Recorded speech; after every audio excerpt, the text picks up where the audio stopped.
রাধে রাধে, শুভ দশমী। আর এই যে আইসক্রিম আরে খেয়ে আমার মেয়ের এই যে ঠান্ডা লেগে গেছে, ভাব নিচ্ছে। দেখো এত কাশি হয়, ওষুধ খেয়েও কমবে না ভাব না নিলে। স্কুল যাওয়ার আগে কাশি হচ্ছে বলে ভাব নিচ্ছে, নাক দিয়ে এলিবে না। এই দেখো আমার দুটো আঙুল কাঁচের গ্লাসে হাতটা কেটে গেছে। বুঝতে পারিনি যে এরকম কাঁচের গ্লাসটা ফেটে যায় বলে। ভাতের ফ্যান ঘোরাচ্ছিলাম বেশি মুখে, এখানে কাঁচের গ্লাস ছিল, সেটা যে ফেটে গেছে কিছু বুঝতেই পারা যায়নি।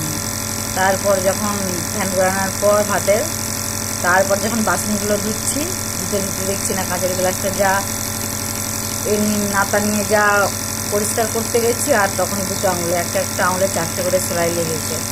খুবই অসুবিধা। আবার এই হাতে আমরা খাই, সেই হাতটাই আমার এরকম হয়েছে, না কাপড় দিতে পারছি না কিছু করতে পারছি। বা হাতে কী করে যে করব সেটাই। এই শুভ দশমী, সবাই ভালো থেকো, সুস্থ থেকো, আজকের দিনটা খুব খুব ভালো কাটুক। আজকে আমরাও যাব সিঁদুর খেলায়। সকল সকলকে জানাই প্রণাম, শুভ বিজয়া। বড়দের জানাই প্রণাম, ছোটদের জানাই অনেক অনেক ভালোবাসা।